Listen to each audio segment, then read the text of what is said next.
Final topic ka na. Di ko talaga gusto na angulo ng balita yung dinidikta. So, ano ba? Anak mo? Parang hindi na yata ako magkakagusto sa lalaki.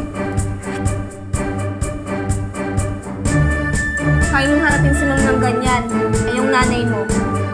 Paano pag nakaabot sa kanya to?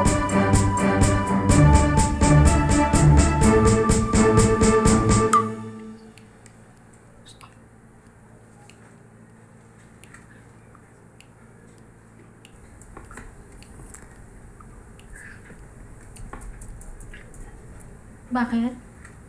Ang tingin-tingin mo?